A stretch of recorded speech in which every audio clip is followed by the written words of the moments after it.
بسم اللہ الرحمن الرحیم۔ السلام علیکم۔ میں اپنے تمام دوستوں کو میرے چینل سسلی نیوز پر خوش آمدید کہتا ہوں۔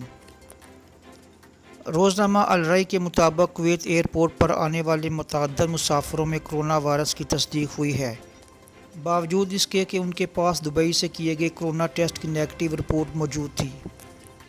کمرشل پروازوں کی بحالی کے بعد سے وزارت صحت کے حکام نے بیرون ممالک سے آنے والے مسافروں میں متعدد کرونا وائرس کی سخت نگرانی کی ہے۔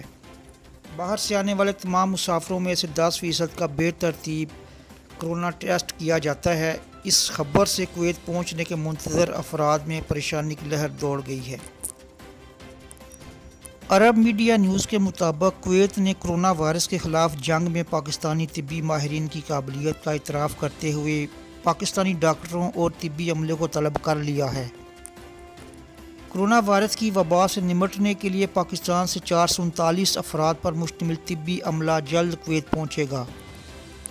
کویتی کابینہ نے پاکستان سے طبی ٹیم کی کویت منتقلی کے لیے ادارہ شہری ہوابازی کو ہدایت جاری کر دی ہیں۔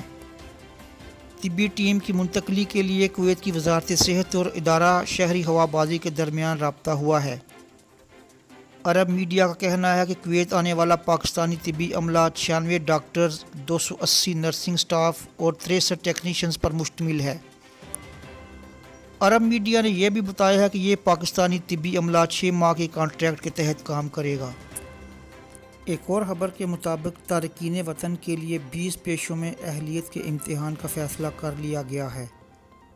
تفصیلات کے مطابق پبلک اتھارٹی برائے افرادی قوت کے ڈپٹی ڈائریکٹر جناب ایمان انصاری نے کہا ہے کہ کویت میں ملازمتوں کے خواہاں تارکین وطن کو 20 پیشوں کے لیے قابلیت کا امتحان دینے کے حوالے سے پیش کی گئی درخواست آخری مراحل میں ہے۔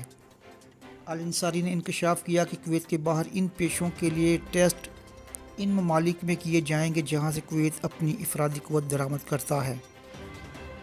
خاص طور پر ان افراد کی ضرورت ہوتی ہے جو مختلف قسم کے اداروں جیسے restaurant, shopping malls, stores, cooperative سوسائٹیوں، ہوٹلوں اور فوڈ اسٹورز میں کام کرنے والے افراد شامل ہیں۔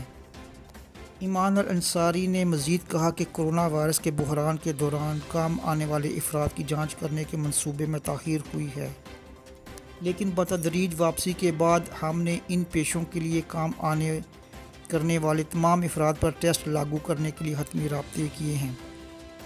الانصاری نے بتایا کہ اس فیصلے کا مقصد کویت میں آنے والے کارکنان کے معیار اور صلاحیتوں کو بہتر بنانا ہے۔